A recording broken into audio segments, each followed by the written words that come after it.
રાજકીય નાટક સીએમ પદ માટે ખેંચતાણ વચ્ચે રાહુલ ગાંધીને મળ્યા આ નેતા।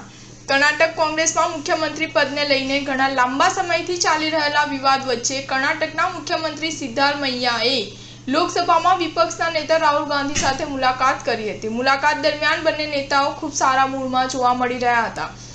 આ મુલાકાતની કેટલીક તસવીરો સામે આવી છે। તેમાં સિદ્ધારમૈયા કોંગ્રેસના પૂર્વ અધ્યક્ષ રાહુલ ગાંધીના ખભા પર હાથ મૂકીને તેમની સાથે હાથ મિલાવતા જોવા મળી રહ્યા છે।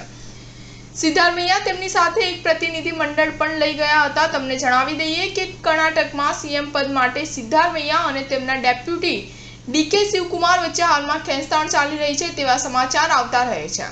સિદ્ધારમૈયાને તેમની મુલાકાતની તસવીર એક્સ પર લખતા કહ્યું હતું કે રાહુલ ગાંધીને વિપક્ષના નેતા તરીકે ચૂંટવા બદલ અભિનંદન આપવા માટે હું દિલ્હીમાં તેમના નિવાસ સ્થાને ગયો હતો। તમને જણાવી દઈએ કે આ પહેલા કર્ણાટકમાં મુખ્યમંત્રી બદલવાની સંભાવના અને વધુ 3 નાયબ મુખ્યમંત્રી બનવાની માંગને લઈને ચાલી રહેલા ચર્ચા વચ્ચે પ્રદેશ કોંગ્રેસ અધ્યક્ષ ડીકે શિવકુમાર પાર્ટીના કાર્યકર્તાઓ અને નેતાઓને જાહેર નિવેદનો કરવાથી બચવા કહ્યું હતું તેમજ આ અંગે શિસ્તભંગની કાર્યવાહી કરવાની પણ ચેતવણી આપી હતી। શિવકુમારે પક્ષના લોકોને પક્ષના હિતમાં તેમના મોં બંધ રાખવાનો આગ્રહ કર્યો હતો અને સંતોને પણ રાજકીય બાબતોમાં દાખલ ન કરવા વિનંતી કરી હતી।